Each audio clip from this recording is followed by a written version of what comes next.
राधे राधे दोस्तों। श्राद्ध की परंपरा और इसका आरंभ प्राचीन हिंदू धर्मशास्त्रों और पुराणों से जुड़ा है। श्राद्ध का अर्थ होता है श्रद्धा के साथ किया गया कार्य, विशेषकर अपने पितरों या पूर्वजों की आत्मा की शांति और तृप्ति के लिए किए गए अनुष्ठान। यह परंपरा वैदिक काल से चली आ रही है और इसके मूल में पूर्वजों के प्रति श्रद्धा, सम्मान और कृतज्ञता का भाव है। श्राद्ध की शुरुआत से संबंधित कई कथाएं हैं जो हिंदू धर्म में प्रमुखता से मानी जाती है। इनमें से एक है राजा भगीरथ की कथा। यह कथा गंगा नदी के पृथ्वी पर अवतरण और उनके पूर्वजों की आत्मा की शांति से जुड़ी एक महत्वपूर्ण और प्रेरणादायक कहानी है।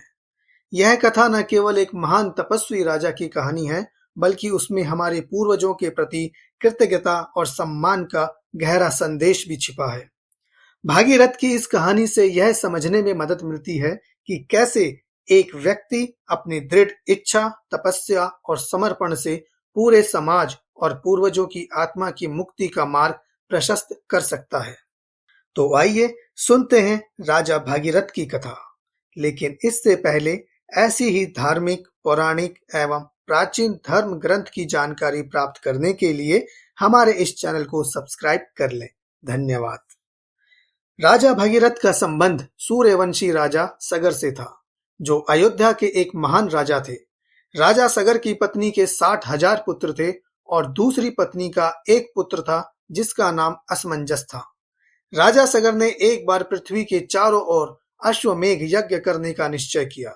अश्वमेघ यज्ञ एक ऐसा यज्ञ था जिसमें एक घोड़े को स्वतंत्र रूप से छोड़ दिया जाता था और जिस राज्य में वह घोड़ा जाता, वहां के राजा को उस राजा की अधीनता स्वीकार करनी पड़ती।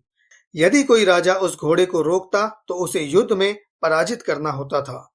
राजा सगर ने इस यज्ञ के लिए अपने घोड़े को छोड़ा, लेकिन देवराज इंद्र ने उस घोड़े को चुराकर पाताल लोक में ले जाकर कपिल मुनि के आश्रम में बांध दिया।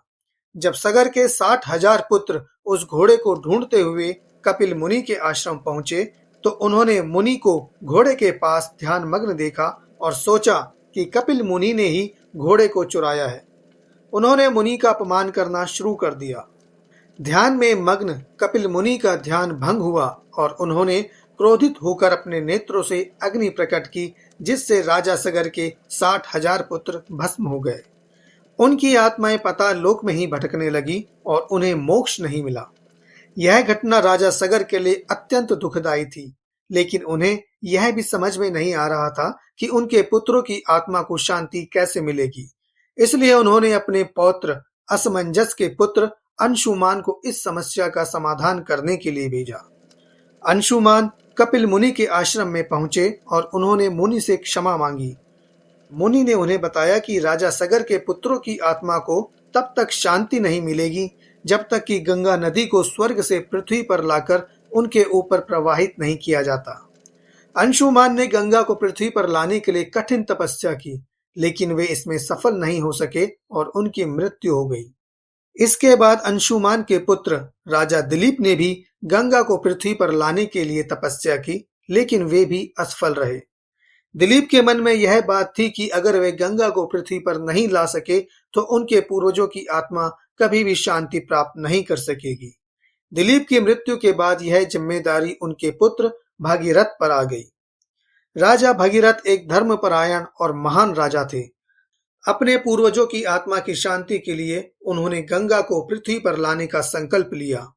उन्होंने घोर तपस्या शुरू की और ब्रह्मा जी को प्रसन्न किया। ब्रह्मा जी भागीरथ की तपस्या से प्रसन्न हुए और उन्होंने गंगा को पृथ्वी पर भेजने का वचन दिया। लेकिन गंगा देवी ने एक चिंता व्यक्त की। उन्होंने कहा कि उनका वेग बहुत तेज है और यदि वे सीधे पृथ्वी पर गिरेंगी तो पृथ्वी उनका वेग सहन नहीं कर पाएगी और टूट जाएगी। तब ब्रह्मा जी ने भागीरथ को भगवान शिव की आराधना करने का सुझाव दिया, ताकि शिव जी गंगा के वेग को नियंत्रित कर सके। भागीरथ ने भगवान शिव की घोर तपस्या की और उनकी तपस्या से प्रसन्न होकर भगवान शिव ने गंगा को अपनी जटाओं में धारण करने का वचन दिया। जब गंगा स्वर्ग से पृथ्वी पर उतरी तो भगवान शिव ने उसे अपनी जटाओं में रोक लिया और धीरे धीरे उसे पृथ्वी पर छोड़ा। गंगा ने भगीरथ का अनुसरण किया और वे पाताल लोक में जाकर सगर के 60,000 पुत्रों की भस्म पर प्रवाहित हुई, जिससे उनकी आत्मा को मोक्ष प्राप्त हुआ।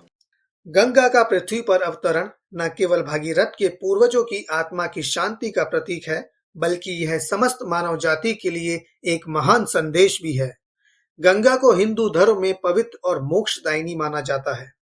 यह विश्वास किया जाता है कि गंगा का जल पापों को दूर करने की क्षमता रखता है और उसके स्पर्श मात्र से आत्मा को शांति मिलती है। यही कारण है कि हिंदू धर्म में गंगा नदी को देवी का दर्जा दिया गया है और उसकी पूजा की जाती है। भागीरथ की इस महान तपस्या और समर्पण के कारण ही आज भी जब कोई असंभव कार्य सफल होता है तो उसे भागीरथ प्रयास ही कहा जाता है।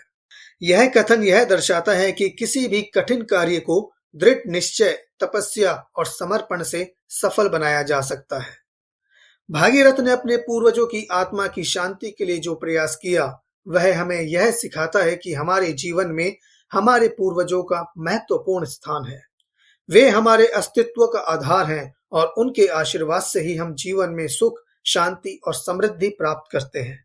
इसलिए यह हमारा कर्तव्य है कि हम अपने पूर्वजों के प्रति कृतज्ञता व्यक्त करें और उनकी आत्मा की शांति के लिए श्राद्ध और तर्पण जैसे अनुष्ठानों का पालन करें।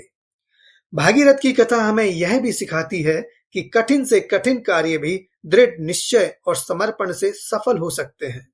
भागीरथ ने अपनी कठिन तपस्या और प्रयास से न केवल अपने पूर्वजों की आत्मा को मोक्ष दिलवाया, बल्कि समस्त मानव जाति के लिए गंगा जैसी पवित्र नदी का अवतरण भी संभव बनाया।